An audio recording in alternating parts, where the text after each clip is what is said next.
Waalaikumsalam warahmatullahi wabarakatuh. Selamat siang dan salam sejahtera untuk kita semua, Tabipun. Ya, Bun. Ya, salam sehat dan bahagia Bapak Ibu, karena setiap hari kita harus bahagia. Bagaimana kabarnya siang hari ini Bapak Ibu? Alhamdulillah. Ya, sehat semua ya. Setelah tadi pagi kita mendampingi peserta didik kita untuk melaksanakan kegiatan pembelajaran ya. Saya minta waktunya untuk berbagi praktik baik ya Bapak Ibu terkait budaya positif yang ada di sekolah. Jadi pada siang hari ini saya akan berbagi praktik baik mengenai keyakinan kelas, kemudian filosofi Ki Hajar Dewantara, segitiga restitusi untuk menyelesaikan permasalahan yang ada pada peserta didik, terkait pemberian hukuman dan lain-lain. Karena ketika peserta didik kita ada masalah Bapak Ibu, kita tidak bisa langsung memberikan hukuman atau menghakimi peserta didik tersebut. Jadi nanti saya akan memberikan contoh-contoh terkait cara menerapkan segitiga restitusi sehingga ketika menangani kasus-kasus peserta didik di dalam pembelajaran itu tidak akan mengganggu psikologisnya. Kita sebagai guru akan memberikan kata-kata yang positif, memotivasi sehingga membantu pemulihan peserta didik tersebut. Nanti sebagai contohnya ada, misal ada siswa-siswi terlambat. Kadang kita sebagai guru, kenapa kamu terlambat?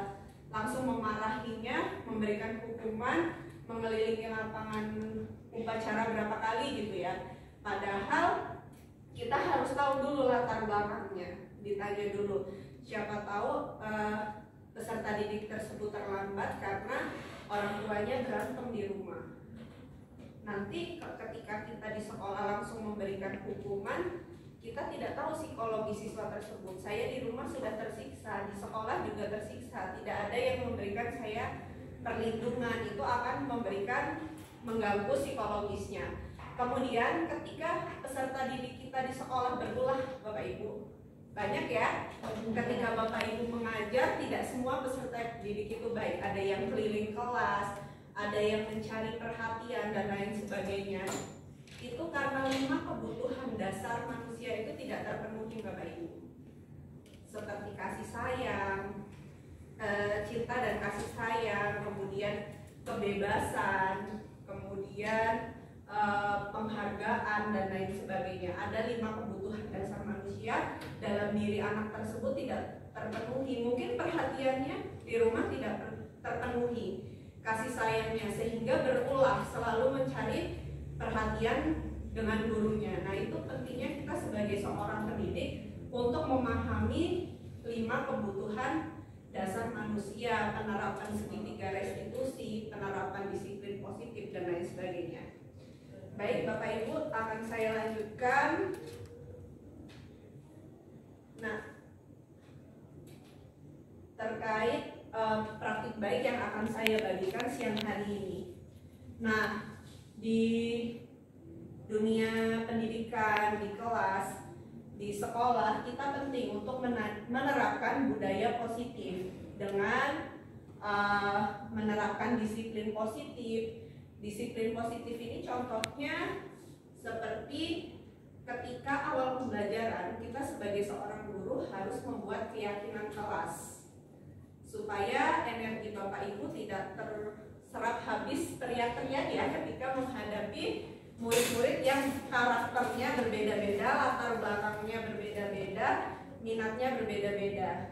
Nah, ketika kita sudah membuat keyakinan kelas, itu harus bersama peserta didik ya Bapak Ibu.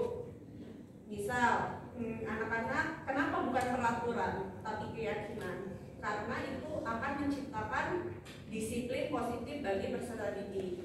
Ada banyak contoh ketika kita akan menerapkan disiplin, ingin muridnya rajin misalnya, kita memberikan sesuatu ya, seperti makanan misal, beng-beng, saya membawa beng-beng 1 kresek gitu ya, supaya peserta didik saya ini nurut mau jawab pertanyaan. Padahal itu salah Bapak Ibu. Yang harus kita lakukan adalah menerapkan keyakinan kelas atau disiplin positif. Seperti kita ajak peserta didik bersama-sama datang ke kelas tepat waktu. Misal saya mengajar pukul 10. Jadi pukul 10 setelah istirahat anak-anak harus menaati keyakinan kelas tersebut. Nah, ketika peserta didik kita ajak bersama-sama, mereka akan punya keyakinan. Setuju tidak, Nak?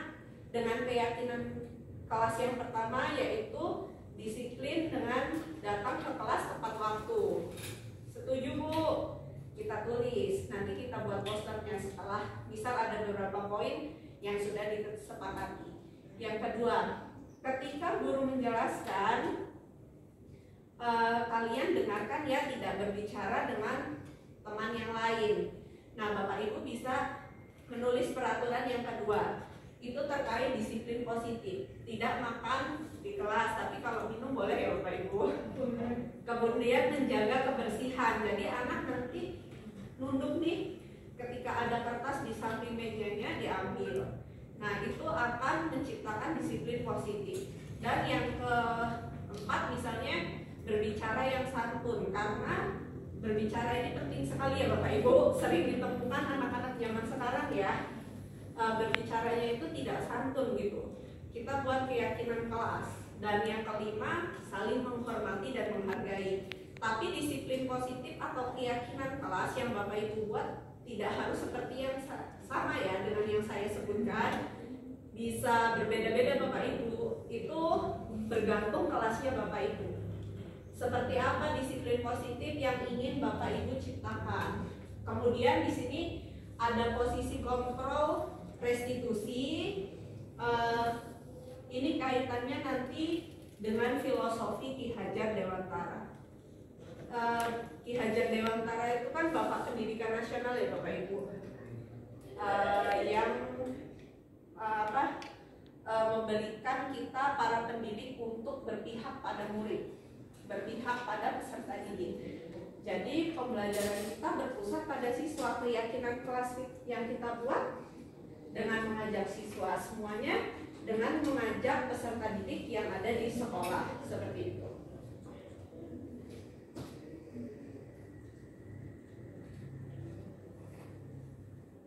Nah, ini Bapak Ibu, penerapan budaya positif di sekolah dilakukan dalam rangka untuk mendukung tercapainya visi sekolah, yaitu visi yang sesuai dengan filosofi pendidikan nasional Ki Hajar Dewantara yang berpihak pada murid. Kemudian tujuannya adalah untuk membentuk budi pekerti. Nilai-nilai budi pekerti itu sudah terkandung di dalam profil pelajar Pancasila ya Bapak Ibu. Iya. Bapak Ibu tahu nilai-nilai profil pelajar Pancasila? Tahu. Ya. Beriman dan bertakwa kepada Tuhan Yang Maha Esa, berakhlak mulia, pendidikan global, gotong royong, mandiri, kreatif, benar, berdiri. Ya, tujuan pendidikan kita yaitu Bapak Ibu untuk membentuk budi pekerti yang nilai-nilainya terkandung di profil pelajar Pancasila. Karena sekarang hanya memiliki pengetahuan saja, keterampilan saja, tanpa akhlak yang baik itu percuma ya Bapak Ibu. Seperti nanti ada pejabat yang korupsi dan lain sebagainya, itu kan karena karakternya. Nah, kita sebagai guru profesional seperti itu harus dapat membangun fondasi peserta didik untuk membentuk karakternya. Nah, kunci utama membentuk karakter itu dengan menerapkan disiplin positif,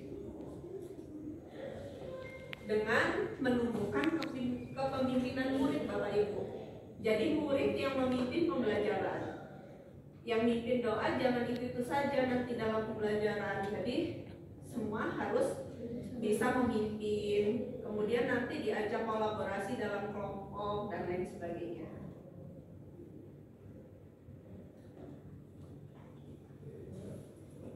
Nah, untuk membentuk kepemimpinan murid, kita harus menciptakan pembelajaran yang berpihak pada murid. Nah, itu makanya Bapak Ibu penting melaksanakan refleksi di akhir pembelajaran ya. Anak-anak, bagaimana pembelajaran Ibu hari ini? Menyenangkan Bu? atau menegangkan Bu, seperti itu ya. Nah, kira-kira anak-anak ingin Ibu pakai media apa pertemuan selanjutnya? Nanti kan anak memberikan saran ya Bapak Ibu. Ibu besok bawa audio ya, bawa speaker ya, atau pakai video ya, atau bawakan buku novel-novel yang menarik Bu. Ketika Bapak Ibu mengajarkan buku fiksi dan non fiksi ya, ada TP-nya ya. Nah, minta saran anak-anak Bapak Ibu. Ketika di akhir pembelajaran, refleksi itu kan penting ya untuk bahan kita perbaikan sebagai seorang guru. Selain itu, kita jangan menciptakan kelas yang suasananya tegang. Kita ciptakan suasana yang aman, nyaman, penuh kasih sayang, sehingga peserta didik itu bahagia ya. Karena ya seperti amanat Ki Hajar Dewantara tadi, tujuan pendidikan adalah mengantarkan murid untuk tumbuh dan berkembang sesuai dengan kodratnya untuk selamat dan bahagia. Kodratnya itu seperti apa Bapak Ibu? Jadi kalau murid Bapak Ibu itu ibarat biji padi ya, Bapak Ibu jangan mengubahnya menjadi jambu. Bapak Ibu tugasnya menyirami padi itu untuk tumbuh subur, dipupuk. Nah, kita sama aja Bapak Ibu, dituntun anak-anak itu di dalam kegiatan pembelajaran yang tadinya tidak baik menjadi baik, karena bibitnya beda-beda ya Bapak Ibu. Ada bibit unggul, ada yang bibitnya kurang bagus, seperti itu. Nah, itu tugas kita sebagai seorang pendidik.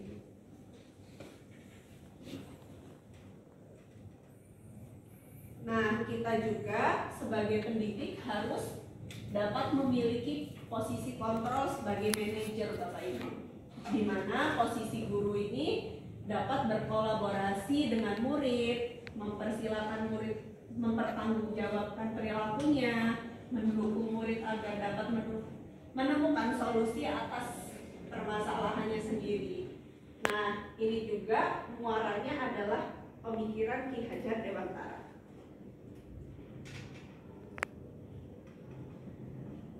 Nah, Bapak Ibu, nanti saya akan memberikan video langkah-langkah menerapkan segitiga restitusi di dalam pembelajaran. Nah, kasus yang saya temukan itu ada 2, yaitu murid yang makan di kelas dan yang murid yang datang terlambat. Itu nanti saya akan menerapkan segitiga restitusi tanpa menghakimi peserta didik ketika ada salah atau masalah.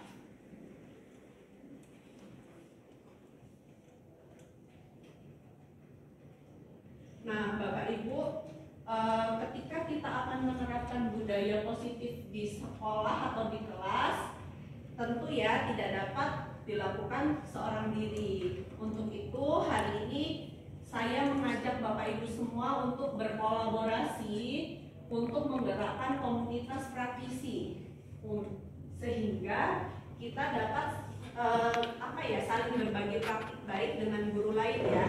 Tujuannya Bapak Ibu juga menerapkan apa yang saya terapkan, sehingga saya tidak bergerak sendiri Bapak Ibu. Karena apa yang saya dapatkan, praktik baik yang saya dapatkan itu harus dibagi dengan guru-guru lain ya, supaya guru-guru lain dapat menerapkan juga nanti di dalam pembelajaran.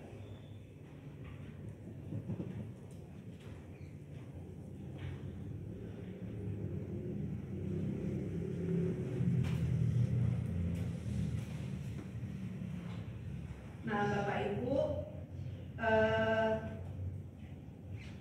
ada 5 posisi kontrol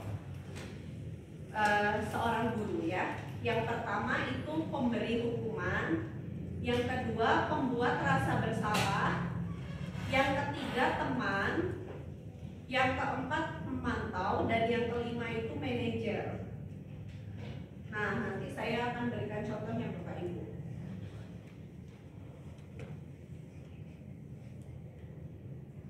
Ini penerapan segitiga restitusi yang saya lakukan dengan saya berperan sebagai manajer.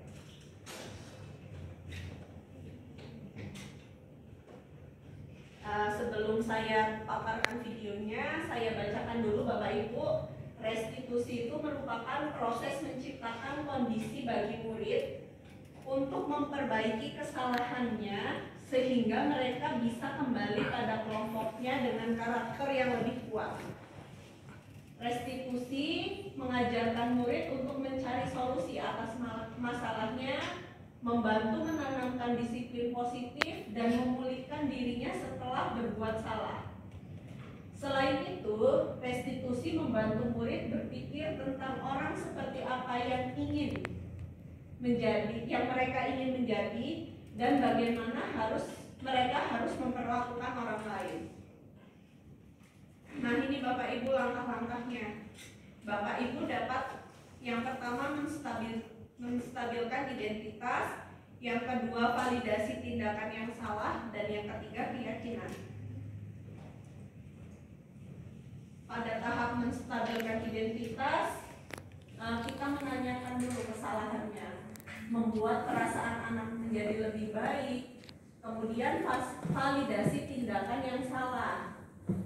Kita sebagai guru berupaya untuk memenuhi suatu kebutuhan tertentu.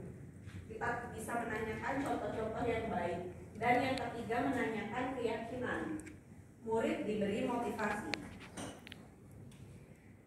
Nah, ini Bapak Ibu kasus yang pertama, peserta didik saya di kelas ya. Bapak Ibu tahu ya, kelas 7B yang super aktif sekali di sekolah. Ada yang mengajar akbar juga ya Bapak Ibu? Ada. Akbar ini kan tadinya anak yang bagus, ketua kelas, berasal dari keluarga yang bagus ya, di semester genap itu aktif sekali dalam pembelajaran. Tapi Bapak Ibu di semester ini saya bahkan sering mendapatkan laporan ya dari guru lain, dari Pak Fajar, ya, Bu Naomi, bahwa Fajar ini sering terlambat ke sekolah. Saat proses pembelajaran di kelas pun Akbar tampak lesu dan tidak bersemangat. Saya sebagai wali kelas mendapatkan laporan mengenai kondisi Akbar dari guru mata pelajaran. Berdasarkan kasus tersebut, saya memanggil Akbar ke ruangan untuk menerapkan langkah-langkah segitiga restitusi. Nah, Bapak Ibu, selama ini kan ketika ada masalah Bapak Ibu temukan di kelas ya, sering memanggil siswa ke BK tidak Bapak Ibu? Langsung ke BK? Nah, kadang Bapak Ibu manggilnya ke ruang guru ya? Nah, itu membuat anak-anak trauma Bapak Ibu. Kalau di BK kan ada banyak guru BK. Kadang tidak cuma kita yang menangani ya. Jadi peserta didik itu mendapatkan banyak ceceran ya, dihakimi oleh banyak guru. Di ruang guru, kamu ini kenapa? Jadi akan mengganggu psikologis peserta didik tersebut. Nah, Bapak Ibu, untuk kedepannya ketika peserta didik ada masalah, coba Bapak Ibu panggil dulu ya, secara individu, tatap muka seperti itu, jangan di ruang guru atau ruang BK ya yang sangat ramai sehingga semua guru nanti menghakimi anak tersebut. Nah, ini saya panggil, terdengar tidak Bapak Ibu? Terdengar.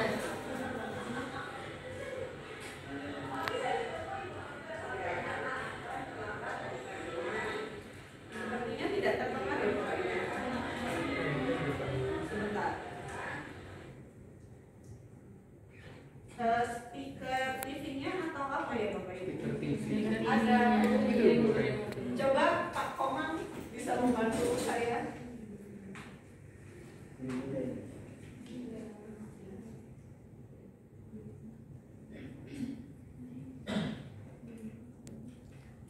Ya, terima kasih Pak Komang.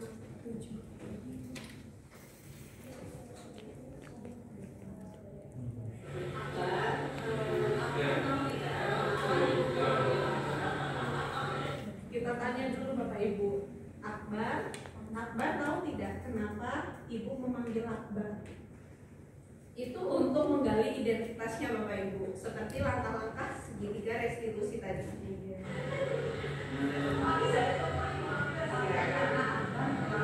Akbar menjawab, karena saya datang terlambat. Nah,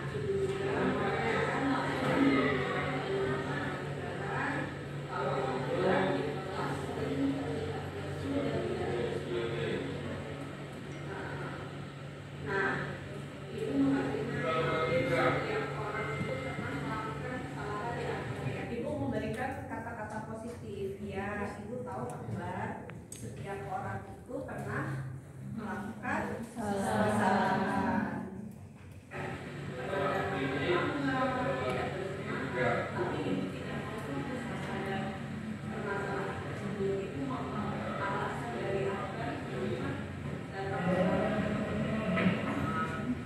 Setelah kita paparkan, ibu tahu setiap orang punya masalah, tapi ibu mau tahu kenapa alasan Akbar datang terlambat. Kata-katanya sangat positif ya Bapak Ibu, tidak ada kata-kata negatif sehingga peserta didik dapat terbuka. Nah, Akbar tahu ya, tadi Akbar menjawab karena saya sering bermain game dan tidur malam. Terus guru menegaskan lagi, iya sekarang Akbar tahu ya alasannya kenapa Akbar datang terlambat dan datang terlambat karena Akbar sering tidur malam, bermain game, akibatnya Akbar bangun kesiangan dan selamat datang ke sekolah.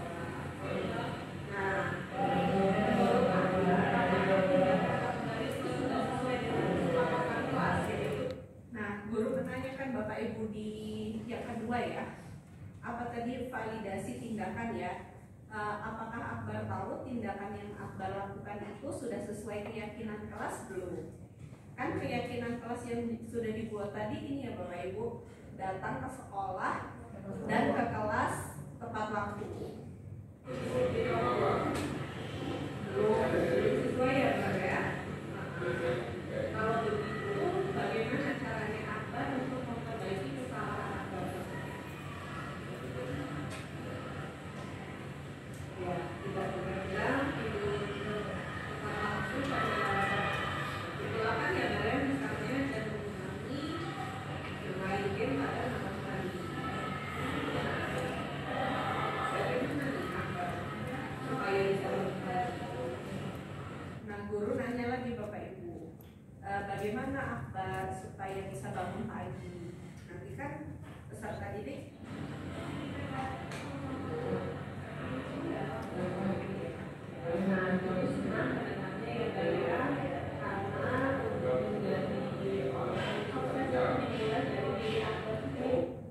terakhir tadi memberikan motivasi ya Bapak Ibu.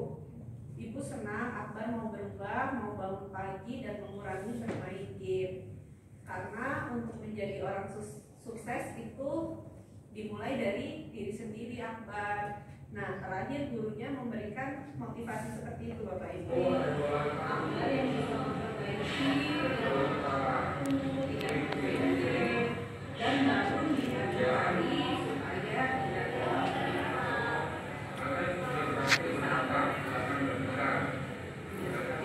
terima kasih Akbar harus bisa berubah mulai dari sekarang ya, bangun pagi dan tidak bermain game pada malam hari, kemudian bersemangat ketika pembelajaran sekolah. Terima kasih Akbar mulai bermain mudah. Nah itu Bapak Ibu, bagaimana Bapak Ibu menurut Bapak Ibu? Coba Bu Dwi Silva, saya ingin pendapatnya Bu Dwi. Pendapatnya? Ya. Bu Ibu, terima kasih atas informasi mengenai bagaimana cara menangani anak seperti Akbar. Ya. Nah, jadi di sini cara menanganinya yaitu yang pertama kita harus tanya dulu gitu alasannya dan juga menggunakan kata-kata yang positif, tidak menyudutkan peserta didik tersebut sehingga si Akbar ini tidak dapat merasa terbuka gitu dan tidak merasa terhakimi gitu. Jadi selanjutnya juga ketika setelah bertanya dengan Akbar mendapatkan alasannya dan juga peserta si Akbar ini juga bisa mengetahuinya gitu. Jadi di sini guru juga menyadarkan si Akbar ini dan tidak menyudutkan, sehingga si Akbarnya juga solusinya juga dari jawaban Akbar sendiri, dan guru juga hanya hanya menekankan jawaban dari Akbar. Bu, terima kasih Bu. Ya, terima kasih Bu Dwi Silva atas pendapatnya ya. Jadi itu yang dapat dilakukan kita semua Bapak Ibu sebagai seorang guru ketika menemui masalah di kelas, kita coba panggil peserta didik itu dulu sendiri, baru kita tanyakan identitasnya. Kenapa Ratu makan di kelas? Kemarin juga ketika pelajaran saya bahasa Indonesia, saya sedang mau mengabsen anak-anak ya Bapak Ibu, ada peserta didik yang berkata kotor, yang tidak pantas diucapkan. Nah, itu bagaimana tindakannya? Tidak mungkin saya langsung serahkan ke BK. Saya tangani dulu sendiri dengan penerapan segitiga restitusi itu Bapak Ibu.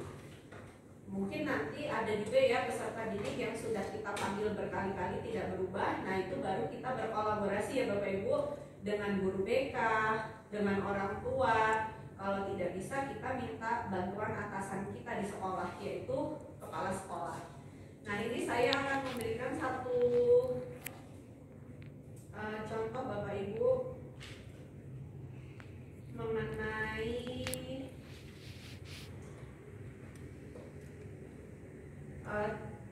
penanganan kasus yang ada di sekolah.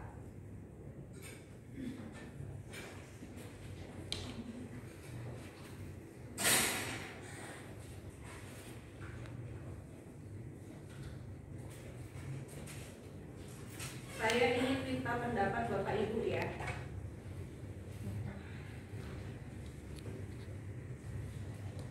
Bapak Ibu bisa membaca kasusnya, slide-nya jelas ya Bapak Ibu? Jelas. Bisa dibaca 5 menit dulu Bapak Ibu. Sabrina hari itu bangun terlambat.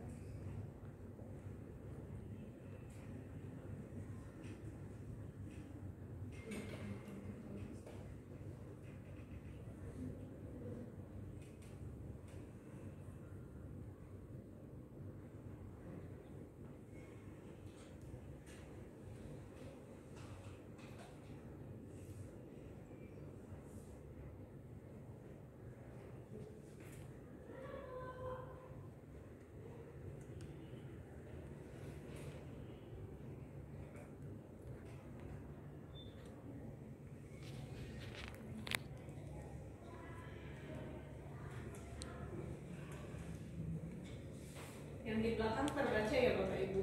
Terbaca.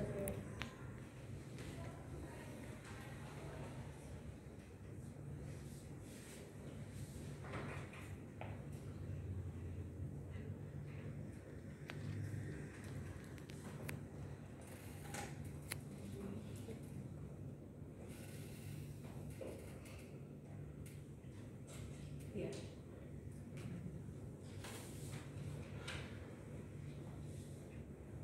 Bu Irma, iya. Menurut Bu Irma, tindakan Pak Lukman ini sudah tepat belum Bu Irma? Belum ya.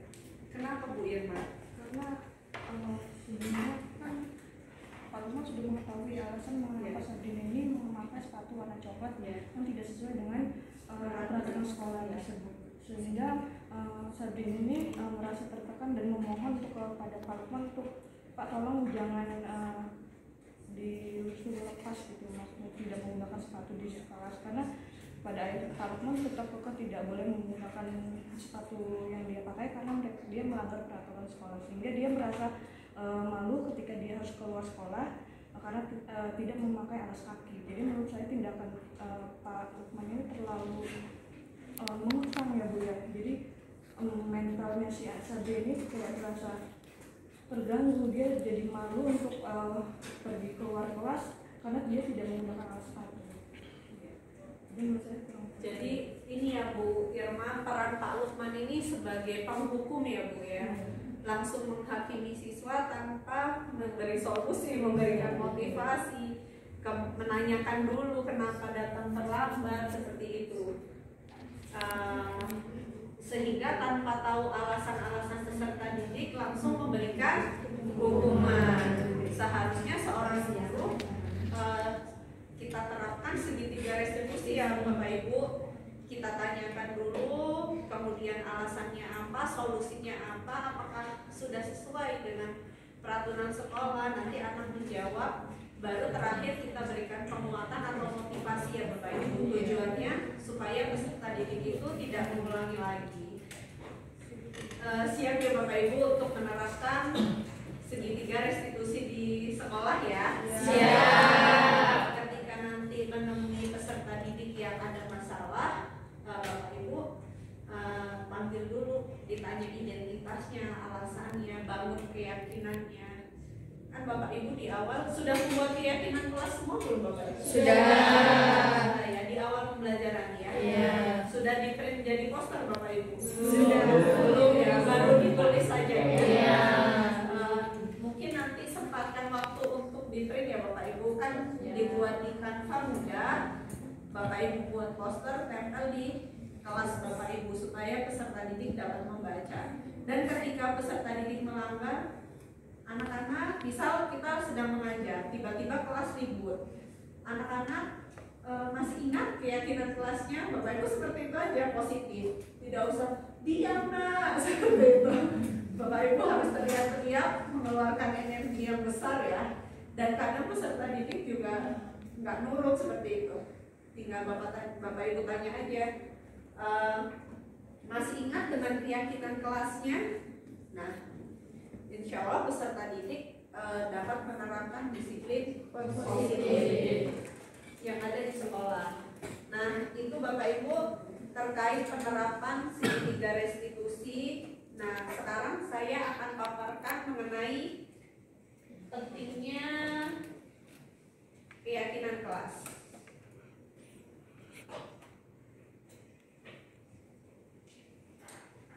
Emang tugas kita berat ya Bapak Ibu sebagai pendidik. Sangat berat.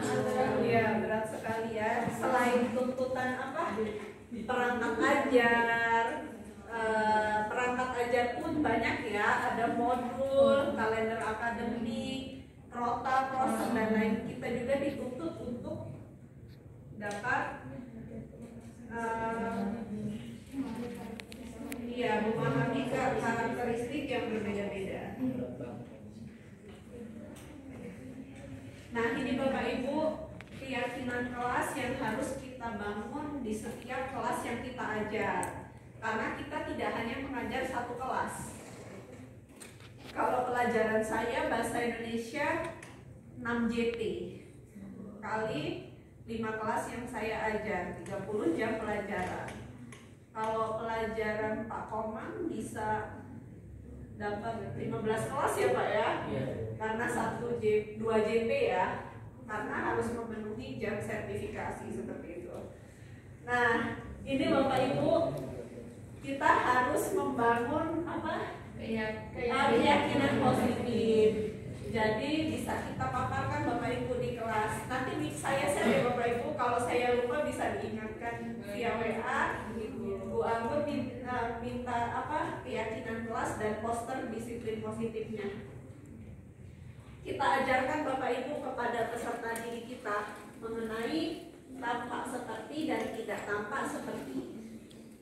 Nah, bersikap positif itu dapat kita lakukan dengan hal-hal kecil, membuang sampah pada tempatnya, meminta izin ketika meninggalkan kelas, kemudian bertanggung jawab dengan tugas, bertutur kata dengan sopan dan santun, dan yang kelima melaksanakan tiket kelas. Nah, ini yang tidak layak kalian lakukan, bertutur kata dengan kasar, tidak melaksanakan tiket, seperti itu. Jadi Bapak Ibu ketika awal masuk kelas tidak langsung memberikan materi nggak apa-apa, tapi memberi penguatan karakter-karakter. Selain kebiasaan positif ya Bapak Ibu, seperti membaca Asmaul Husna, membaca Al-Quran di awal pembelajaran, menyanyikan lagu Indonesia Raya, belajar Pancasila, mengucapkan Pancasila dan lain sebagainya. Nah, kemudian kita ajarkan juga peserta didik kita mengenai cara menghormati orang lain dan barang miliknya, seperti mengembalikan barang miliknya, meminta izin ketika meminjam. Sering ya Bapak Ibu peserta didik itu tidak membawa pena, tidak membawa tiket alat tulis, meminjam temannya tapi tidak dikembalikan. Kadang ada juga yang meminjam sapu kelas lain ya Bapak Ibu. Nanti kelas lain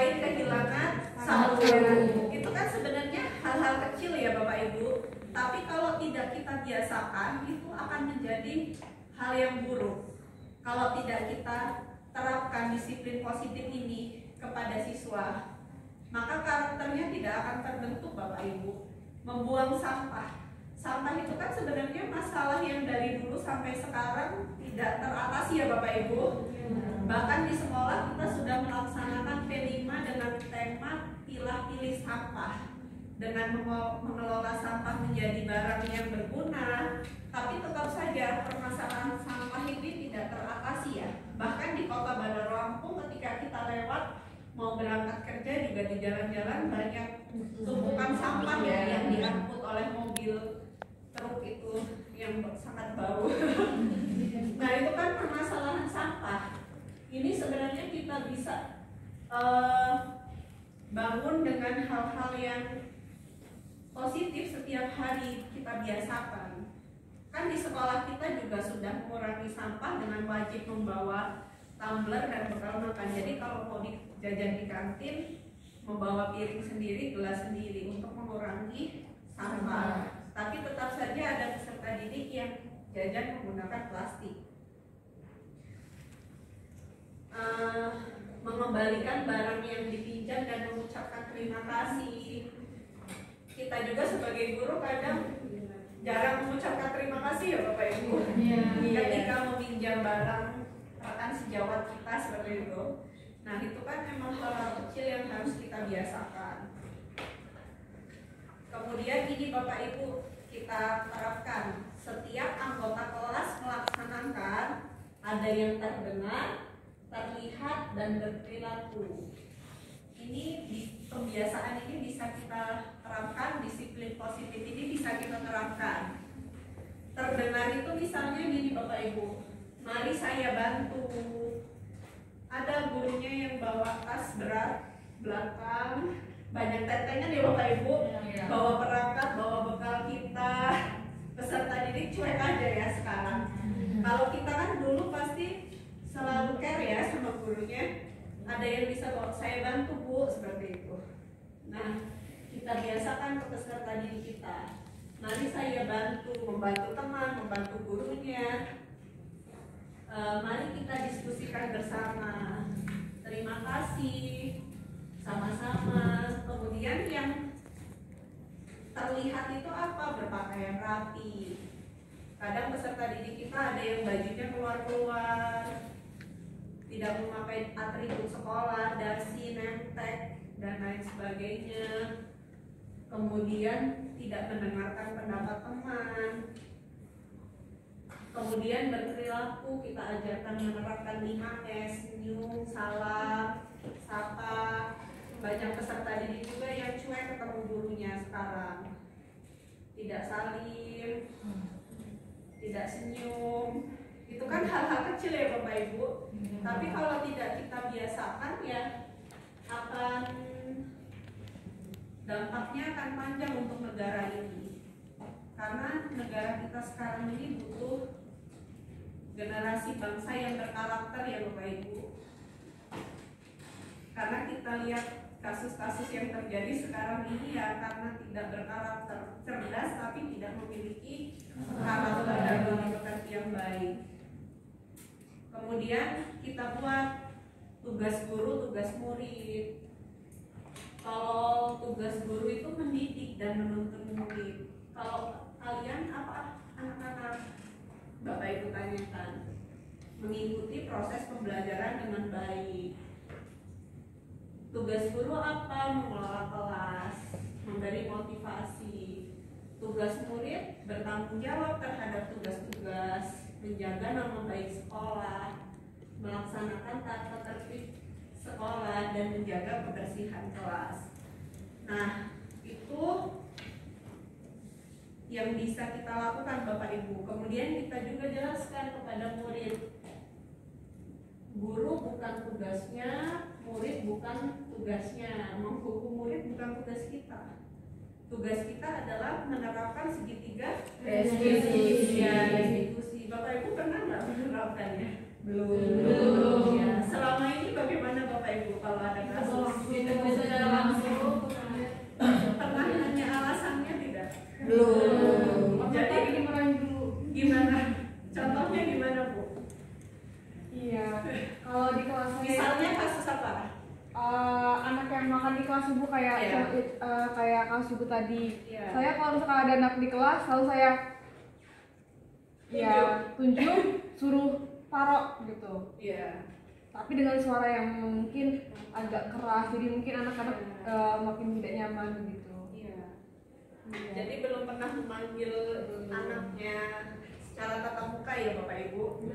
Iya. Mulai dari sekarang Bapak Ibu ketika ada masalah berikan kata-kata positif kepada peserta didiknya. Kan guru itu apa semboyannya Ki Hajar Dewantara? Ingarso Sumarso Ingadio Ingarso Kurian Dayani. Di depan kita memberikan contoh ya Bapak Ibu. Mungkin kalau gurunya semuanya positif, memberikan contoh positif, muridnya kan akan menyontoh gurunya. Kalau gurunya teriak-teriak, nyuruh baris teriak-teriak, bakal dicontoh tidak Bapak Ibu? Iya, muridnya akan meniru gurunya. Anak itu kan meniru orang tuanya juga, seperti itu. Ketika berperilaku. Kemudian kita memberikan teladan yang baik. Kalau tidak ingin muridnya terlambat, ya kita jangan terlambat Bapak Ibu datang ke kelas. Tepat waktu, seperti itu. Kalau kita ingin muridnya tidak berkata kasar, kita harus berkata yang positif. Kemudian kita tidak boleh memaksa murid belajar Bapak Ibu. Bapak Ibu harus gali dulu minatnya. Bapak Ibu gali latar belakang sosialnya. Apa yang kamu sukai nak dalam pembelajaran, seperti itu, sehingga kita tahu apa yang diinginkan murid. Kita tahu kodratnya murid tersebut, kita tahu bakatnya ya Bapak Ibu. Karena peserta didik itu sudah punya kodrat masing-masing. Tugas kita mengetahui latar belakangnya, minatnya, kesenangannya apa. Ketika awal masuk kelas tidak langsung memberikan materi apa-apa, tapi memberi penguatan karakter-karakter. Selain kebiasaan positif ya Bapak Ibu, seperti membaca Asmaul Husna, membaca Al-Quran di awal pembelajaran, menyanyikan lagu Indonesia Raya, belajar Pancasila, mengucapkan Pancasila, dan lain sebagainya. Nah, kemudian kita ajarkan juga peserta didik kita mengenai cara menghormati orang lain dan barang miliknya, seperti mengembalikan barang miliknya, meminta izin ketika meminjam. Sering ya Bapak Ibu peserta didik itu tidak membawa pena, tidak membawa alat tulis, meminjam temannya tapi tidak dikembalikan. Kadang ada juga yang meminjam sapu kelas lain ya Bapak Ibu. Nanti kelas lain kehilangan sapu. Itu kan sebenarnya hal-hal kecil ya Bapak Ibu. Tapi kalau tidak kita biasakan, itu akan menjadi hal yang buruk. Kalau tidak kita terapkan disiplin positif ini kepada siswa, maka karakternya tidak akan terbentuk Bapak Ibu. Membuang sampah. Sampah itu kan sebenarnya masalah yang dari dulu sampai sekarang tidak teratasi ya Bapak Ibu. Bahkan di sekolah kita sudah melaksanakan P5 dengan tema pilah-pilih sampah, dengan mengelola sampah menjadi barang yang berguna. Tapi tetap saja permasalahan sampah ini tidak teratasi ya. Bahkan di Kota Bandar Lampung ketika kita lewat mau berangkat kerja juga di jalan-jalan banyak tumpukan sampah ya yang diangkut oleh mobil truk itu yang sangat bau. Nah itu kan permasalahan sampah. Ini sebenarnya kita bisa bangun dengan hal-hal yang positif setiap hari kita biasakan. Kan di sekolah kita juga sudah mengurangi sampah dengan wajib membawa tumbler dan bekal makan. Jadi kalau mau jajan di kantin, membawa piring sendiri, gelas sendiri untuk mengurangi sampah. Tapi tetap saja ada peserta didik yang jajan menggunakan plastik. Mengembalikan barang yang dipinjam dan mengucapkan terima kasih. Kita juga sebagai guru kadang jarang mengucapkan terima kasih ya Bapak Ibu. Ketika meminjam barang rekan sejawat kita seperti itu. Nah itu kan memang hal kecil yang harus kita biasakan. Kemudian ini Bapak Ibu kita terapkan, setiap anggota kelas melaksanakan, ada yang terdengar, terlihat, dan berperilaku. Ini kebiasaan ini bisa kita terapkan, disiplin positif ini bisa kita terapkan. Terdengar itu misalnya gini Bapak Ibu, mari saya bantu. Ada gurunya yang bawa tas berat belakang, banyak tetengan ya Bapak Ibu, bawa perangkat, bawa bekal kita. Peserta didik cuek aja ya sekarang. Kalau kita kan dulu pasti selalu care ya sama gurunya. Ada yang bisa bawa, saya bantu Bu, seperti itu. Nah, kita biasakan ke peserta didik kita. Mari saya bantu, membantu teman, membantu gurunya. Mari kita diskusikan bersama. Terima kasih, sama-sama. Kemudian yang terlihat itu apa? Berpakaian rapi. Kadang peserta didik kita ada yang bajunya keluar-keluar, tidak memakai atribut sekolah, dasi, nemtek, dan lain sebagainya. Kemudian tidak mendengarkan pendapat teman. Kemudian berperilaku, kita ajarkan menerapkan 5S, senyum, salam, sapa. Banyak peserta didik juga yang cuek ketemu gurunya sekarang. Tidak salim, tidak senyum. Itu kan hal-hal kecil ya Bapak Ibu. Tapi kalau tidak kita biasakan ya akan dampaknya akan panjang untuk negara ini. Karena negara kita sekarang ini butuh generasi bangsa yang berkarakter ya Bapak Ibu. Karena kita lihat kasus-kasus yang terjadi sekarang ini ya karena tidak berkarakter, cerdas tapi tidak memiliki karakter dan moralitas yang baik. Kemudian kita buat tugas guru, tugas murid. Kalau tugas guru itu mendidik dan menuntun murid. Kalau kalian apa anak-anak Bapak Ibu tanyakan, mengikuti proses pembelajaran dengan baik. Tugas guru apa? Mengelola kelas, memberi motivasi. Tugas murid bertanggung jawab terhadap tugas-tugas, menjaga nama baik sekolah, melaksanakan tata tertib sekolah, dan menjaga kebersihan kelas. Nah, itu yang bisa kita lakukan Bapak Ibu. Kemudian kita juga jelaskan kepada murid, guru bukan tugasnya, murid bukan tugasnya, menghukum murid bukan tugas kita. Tugas kita adalah menerapkan segitiga restitusi. Ya, restitusi. Bapak Ibu pernah nggak menerapkannya? Belum. Ya, selama ini bagaimana Bapak Ibu kalau ada kasus? Secara langsung pernah nanya alasannya tidak? Belum. Jadi gimana? Contohnya gimana Bu? Iya, kalau di kelas saya Misalnya kasus apa? anak yang makan di kelas ibu kayak Iya. kayak kasus ibu tadi. Iya. Saya kalau misalkan ada anak di kelas, selalu saya tunjuk, suruh taruh gitu. Iya. Tapi dengan suara yang mungkin agak keras, jadi mungkin anak-anak makin tidak nyaman gitu. Iya. Iya. Jadi belum pernah memanggil anaknya secara tatap muka ya Bapak Ibu?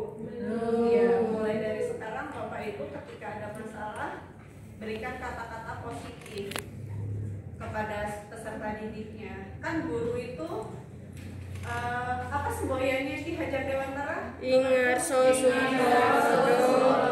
Ingadio Ingarso Irian Dayani. Di depan kita memberikan contoh ya Bapak Ibu. Mungkin kalau gurunya semuanya positif, memberikan contoh positif, muridnya kan akan menyontoh gurunya. Kalau gurunya teriak-teriak, nyuruh baris teriak-teriak, bakal dicontoh tidak Bapak Ibu? Iya, muridnya akan meniru gurunya. Anak itu kan meniru orang tuanya juga, seperti itu. Ketika berperilaku. Kemudian kita memberikan teladan yang baik. Kalau tidak ingin muridnya terlambat, ya kita jangan terlambat Bapak Ibu datang ke kelas tepat waktu seperti itu. Kalau kita ingin muridnya tidak berkata kasar, kita harus berkata yang positif. Kemudian kita tidak boleh memaksa murid belajar Bapak Ibu. Bapak Ibu harus gali dulu minatnya. Bapak Ibu gali latar belakang sosialnya. Apa yang kamu sukai nak dalam pembelajaran? Seperti itu. Sehingga kita tahu apa yang diinginkan murid. Kita tahu kodratnya murid tersebut. Kita tahu bakatnya ya Bapak Ibu. Karena peserta didik itu sudah punya kodrat masing-masing. Tugas kita mengetahui latar belakangnya, minatnya, kesenangannya apa, dan mengembangkannya di dalam kegiatan pembelajaran yang aman, menyenangkan. Kemudian kita tidak boleh mengerjakan tugas-tugas murid. Kemudian membersihkan dan merapikan barang-barang murid juga tidak boleh ya Bapak Ibu. Selanjutnya murid tidak boleh juga melanggar keyakinan kelas, melanggar tata tertib sekolah. Nah ini Bapak Ibu tadi ada satu contoh yang belum saya tampilkan. Ini Ratu yang sedang makan di kelas.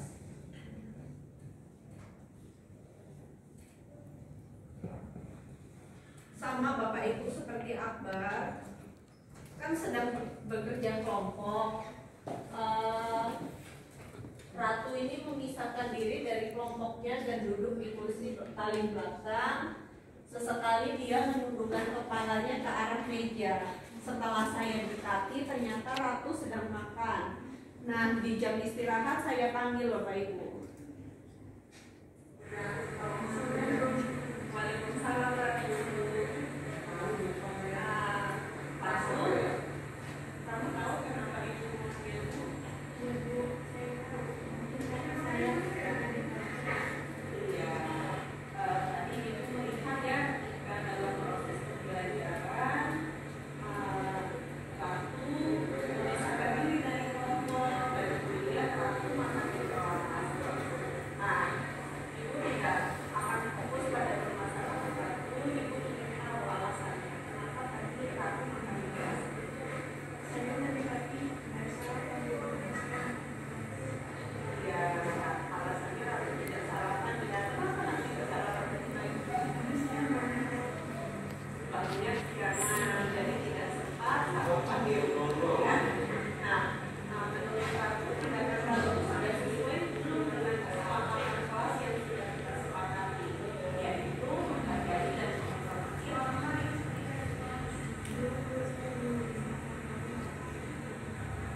Ya, Ratunya ada ya, kesalahan Ratu.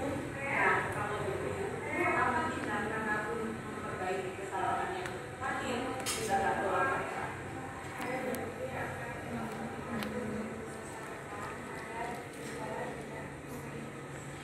Ya, itu senang ya Ratu mendengarnya, menjadi pribadi yang baik, menghargai dan menghormati orang lain, dimulai dari diri Ratu sendiri.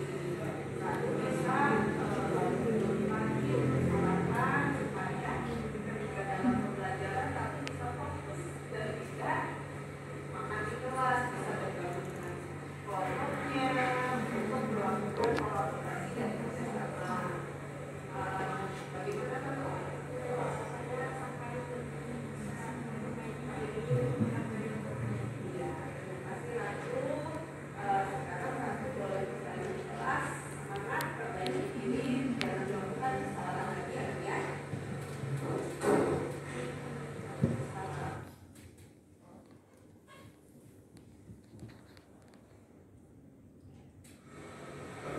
Saya senang mendapatkan pengalaman mengenai sebuah restitusi dari bank. Bagaimana Bapak Ibu? Lebih enak tidak? Iya. Ketika menangani kasus peserta didik, tapi kita gunakan kata-kata yang positif. dan membangun ya Bapak Ibu. Tidak menghakimi, tidak menghukum. Peserta didiknya juga senang ya mendapat penguatan dari kita sebagai guru. Jadi kita guru di sekolah tidak menghakimi, justru memberikan perlindungan kepada anak, karena kita tidak tahu masalah anak yang ada di rumah itu Bapak Ibu. Apakah orang tuanya bertengkar, apakah punya duit tidak untuk sarapan.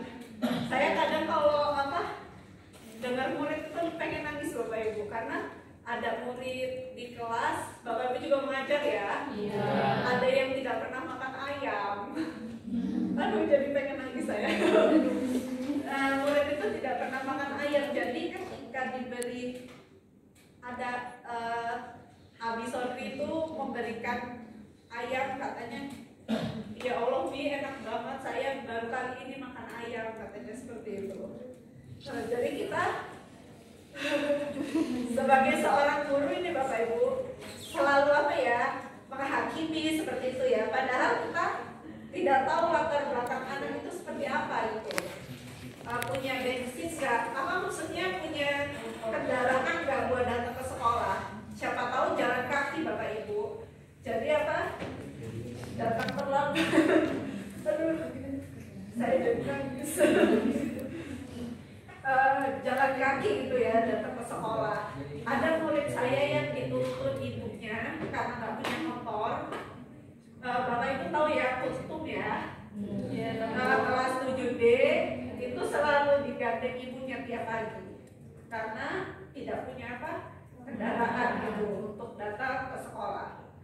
Jadi kita sebagai guru harus dapat menuntun peserta didik kita, tahu latar belakangnya, karena sedih Bapak Ibu kalau kita pahami satu-satu tiap anak ya.